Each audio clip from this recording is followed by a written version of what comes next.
Masyado na excited do. Ayan. Masyado excited eh.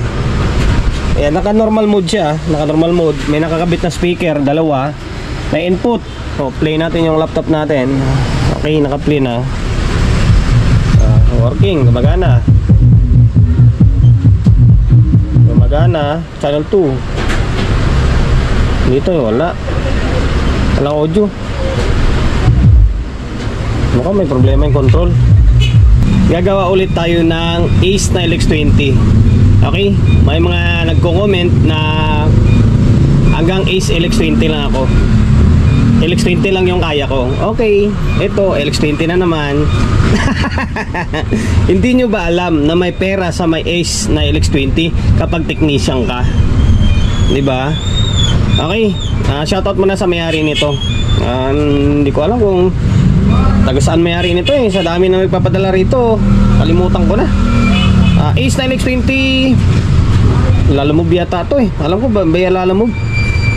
Ang issue yun pa rin, yun at yun pa rin naman ang deal dito, package na tinatawag ko, fixed bias, lalagdagan ng output, tapos lalagyan ng fuse, tapos lagyan ko na rin ng extra fan nito, lalagyan ng fan dito, okay? Para mas tumibay na, hindi na masisira kahit kailan. Walang ganon, di ba? Walang gamit na hindi nasisira. Tao nga nagkakasakit eh, na marunong mag-alaga ng sarili. Okay, kumbaga maibsan lang yung pagkasira. Kumbaga titibay siya ng konti kasi nga dadagdagan natin ng output, dagdagan natin ng fuse, and then lalagyan ko tayo ng fan nya, and then basta yung tipong i-repair na rin natin. Okay, and then disclaimer, baka umay na kayo sa content ko na to tungkol sa Ace na LX20. Kung umay na kayo, pwede naman kayo mag-scroll up or maghanap ng ibang vlogger or ibang video na yung tipong masaya kayo, diba? Ang akin lang, gawan ko ng video to kasi nga pinapadala rito sa atin to para gawa ng video para makita ni bossing kung paano natin ginawa yung unit nila. At the same time, may content tayo. Okay? Kahit ako, umay na rin ako dito eh. Kaso nga lang, siyempre yung technician, may pera dito. Siyempre, pag na-repair natin to, binabayaran tayo, di ba? Okay, yun na. Masabi ng iba, yabang na naman tayo. Yun na nga, fixed bias, add ng fuse, add ng transistor, tapos lalagyan na rin ng fan. Baklasin ko na agad ito, dalawang channel. Or, masyado na excited, yan. Masyado excited eh. Ayan, naka normal mode siya. Naka normal mode, may nakakabit na speaker, dalawa. May input. Play natin yung laptop natin. Okay, naka-play na. Working, gumagana. Gumagana, channel 2. Dito wala. Walang audio. Mukhang may problema yung control. May problema yung control. Problema yung control o baka mga switch sa likod.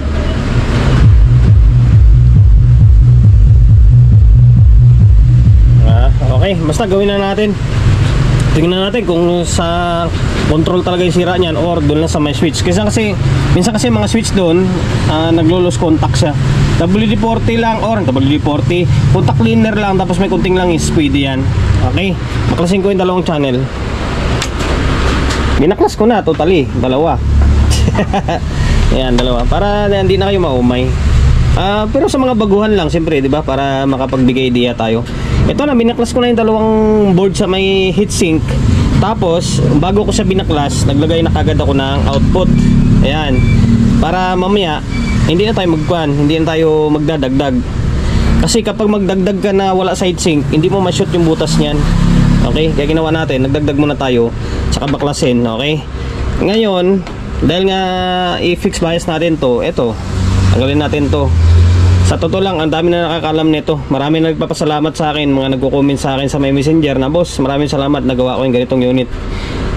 Ganitong unit na pinagawa sa akin, di ba? Pwede nyong i-DIY, gayahin nyo lang yung video ko. Okay? Kahit wag nyo na ako pasalamatan, basta magaya nyo lang, okay na sa akin yun. Ayan. 203, ito 2K, tapos 1K dito, 1K, 2K. Pero ang i-fix natin dito is 1.8K. 1.8K. tapos 220 ohms ang ginagamit ko rito. Differential tapos bias. Okay? Same din dito sa may isang channel. Sa ganitong senaryo, wala ka na ibang gagalawin diyan kasi nga working naman siya, buo naman siya. Unless may mga sunog or mga butas yung board, ayun naman, may ibang video naman tayo nun kung paano natin siya ginawa. Sa ganito na lang, sa ganito namang senaryo, palit lang talaga or i-fix na natin ito. Okay? Ngayon, tanggalin ko tong dalawang trimmer tapos palitan natin. And then kaya pala natin binaklas ito dahil hindi ito naka-double sided ito. Kung naka-double sided lang, hindi tayo mahirapan eh. Hindi natin mabaklasin to. Kaso lang naka-double sided, nasa loob yung paghihinangan. Okay, nasa loob yung paghihinangan niya, no?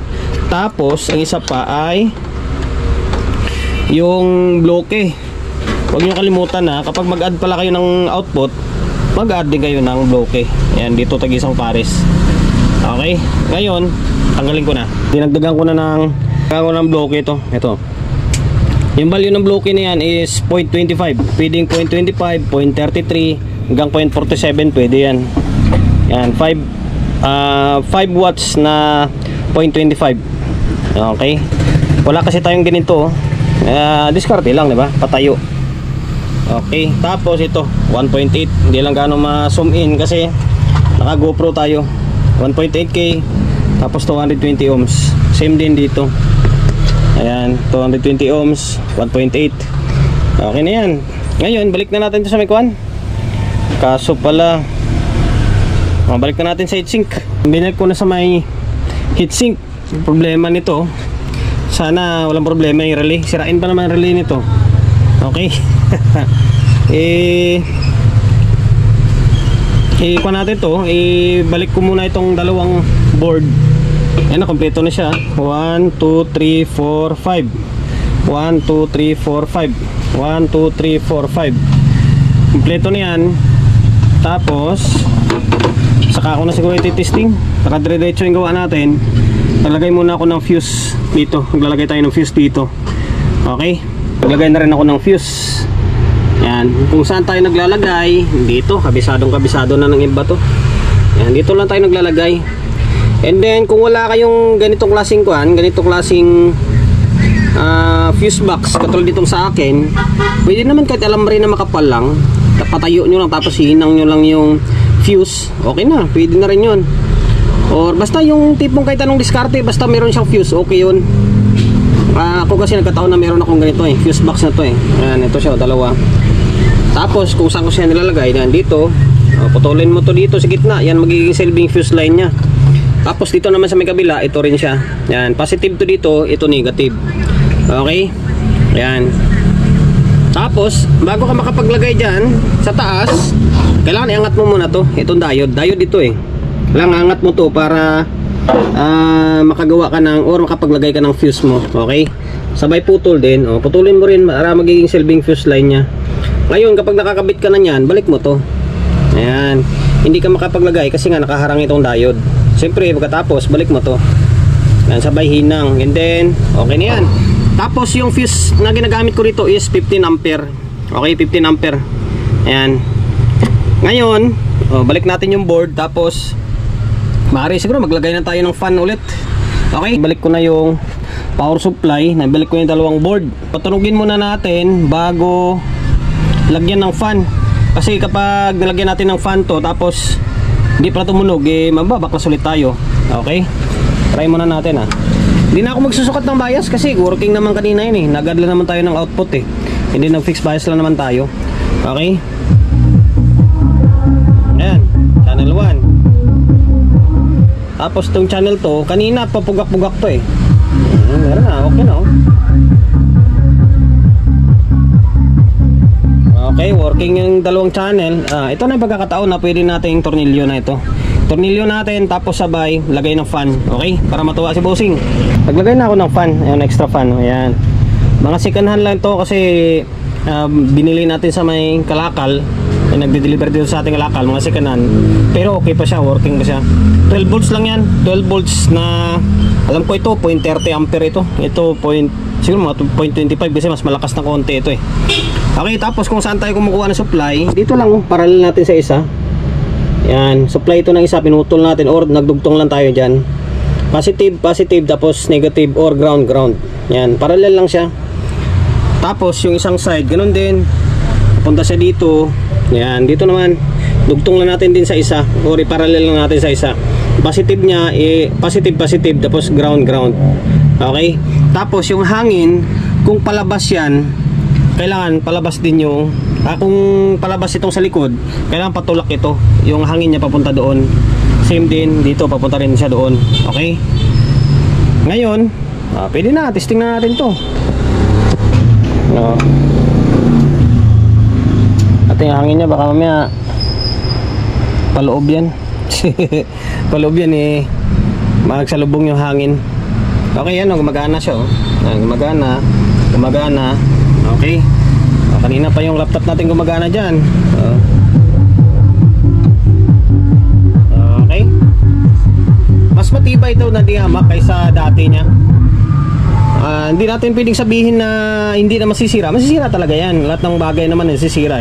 Kumbaga, maibsan lang yung kahinaan niya ba. Tulad nito, may fuse na siya. Once na magka-error, kasi kung makikita nyo sa ibang vlog natin na LX20, nasusunog or nabubutas yung board dahil nga wala siyang fuse. Ngayon, may fuse na siya, and then nagdagdag pa tayo ng output, mas matibay, di ba?